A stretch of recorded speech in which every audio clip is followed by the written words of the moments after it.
ગોત્રીમાં bike સવાર તસ્કરોનો આતંક, મહિલાનું પર્સ છૂટવી, શખ્સો ફરાર. ગોત્રી પોલીસ સ્ટેશનની હદમાં આવેલા નવનાથ સોસાયટી પાસે સૂર્યોદય આથમતા જ લૂંટની સનસનાટીભરી ઘટના સામે આવી છે. હોસ્પિટલથી પોતાનું એક્ટિવા લઈને ઘરે જઈ રહેલા એક મહિલાને નિશાન બનાવી બાઇક સવાર તસ્કરો રોકડ રકમ ભેગું કરી પર્સ છૂટવી રફુચક્કર થઈ ગયા હતા. મોડલ ઓપરેટિંગ બાઇક પર આવેલ બે અજાણ્યા શખ્સોએ ઓળખ છુપાવવા મોઢે રૂમાલ બાંધ્યો હતો.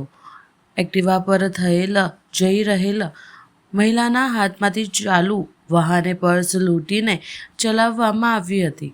પર્સમાં રહેલ મહત્વના દસ્તાવેજો અને રોકડ રકમ લઈને તસ્કરો પલવારમાં ગાયબ થઈ ગયા હતા. ગોત્રી વિસ્તારમાં સતત વધતી રહેલી બાઇક ચોરી અને લૂંટફાટની ઘટનાઓને પગલે પોલીસ પેટ્રોલિંગ સામે સવાલો ઉઠ્યા છે. હાલમાં પોલીસે આ મામલો ગુનો નોંધી સીસીટીવી ફૂટેજના આધારે તપાસના ચક્રો ગતિમાન કર્યા છે. અમે કલ્પવૃક્ષથી ગોત્રી તરફ જઈ રહ્યા હતા, રામેશ્વર સ્કૂલ બાજુ. ત્યાં આગળ એક બાઇક પર બે માણસ હતા. તે અમારું મોબાઈલ, પર્સ બધું હતું, લટકાયેલું પર્સ હતું, એ ખેંચીને ભાગી ગયા. શું ગયું છે તમને? મોબાઈલ હતો, પૈસા હતા, એટીએમ હતું અને પર્સ હતું. કઈ જગ્યા પર આ બનાવ બન્યો? નવનાથ 4 રસ્તા.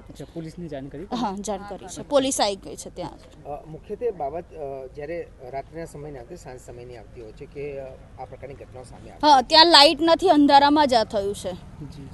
હવે જે લોકો આવ્યા હતા તે બાઇક પર સવાર હતા? હા, બાઇક પર સ્પ્લેન્ડર જેવી બાઇક હતી, લાલ કપડું બાંધેલું હતું. દેખાતું હતું કે કેમ? ના, એ પાછળવાળો જે હતો એ વ્હાઇટ શર્ટમાં હતો, એને મોઢું બાંધેલું હતું, કવર કરેલું હતું.